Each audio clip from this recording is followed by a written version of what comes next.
La prochaine candidate est Charlotte Hendricks, doctorante en psychologie, option neuropsychologie clinique de la Faculté des arts et des sciences. Et le titre de sa présentation est « Traumatisme crânio-cérébral des montagnes russes au quotidien ».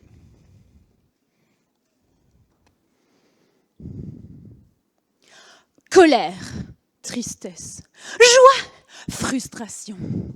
Ah, les émotions. Le quotidien est pas mal rythmé avec ces petits trucs-là. Hein. On ressent des émotions constamment et elles rythment nos comportements en tout temps. De vraies montagnes russes. Et si je vous disais que ces émotions peuvent dysfonctionner chez certaines personnes et qu'au lieu d'être dans une montagne russe bien huilée, ils se retrouvent dans un wagon qui fonce à toute vitesse et enchaîne les loopings sans aucun moyen de contrôle.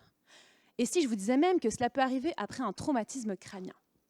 Et oui, après un choc à la tête suite à un accident de voiture ou une chute, les individus peuvent se retrouver aux prises avec des comportements complètement différents qu'ils ne sont plus capables de contrôler. Surprenant, n'est-ce pas? Cela peut être des crises d'agressivité, des pleurs démesurés ou encore des comportements sociaux inadéquats. Vous imaginez? Vous marchez dans la rue et vous ne pouvez vous empêcher de crier à une fille qu'elle est super sexy? Tout leur quotidien est évidemment perturbé. Les relations à la maison ou avec les amis, le fonctionnement au travail ou dans la société. Cela perturbe également le quotidien des membres de la famille qui leur fournissent une aide et qu'on appelle dans le jargon les proches aidants. Dans les pires des cas, la personne peut même perdre son logement et se retrouver à la rue ou en prison. Mais alors que faire, me direz-vous? Eh bien oui, il existe des professionnels formés pour gérer ce type de situation. Malheureusement, ces ressources sont peu disponibles pour les familles qui se retrouvent souvent seules à gérer les comportements à la maison.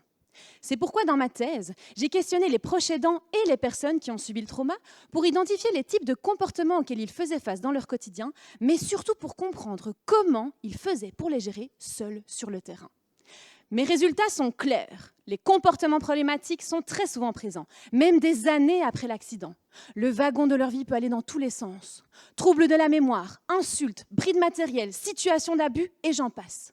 Pour tenter de garder ce wagon sur les rails, les familles, mais surtout les proches aidants, ont développé au fur et à mesure d'essais et d'erreurs des stratégies variées et efficaces sur le long terme. Par exemple, éviter les déclencheurs, se retirer en cas de crise ou encore fournir un feedback après l'incident. Ce travail nécessite une supervision et une attention constante pour réduire les risques de comportements problématiques. Mais ce travail quotidien représente un lourd fardeau pour ces individus qui restent humains et peuvent se sentir délaissés par le système de santé. Mes résultats mettent donc en lumière cette situation et offrent des pistes de réflexion pour développer de nouvelles ressources pour fournir des solutions qui aident mieux les familles. Mes données montrent qu'il y a déjà plein d'astuces et donc plein d'espoir. Au final, le but ultime de ma thèse est d'aider ces familles à mieux gouverner leur wagon en leur fournissant les bons outils pour qu'ils aient vraiment du fun dans les montagnes russes de leur vie. Merci à tous.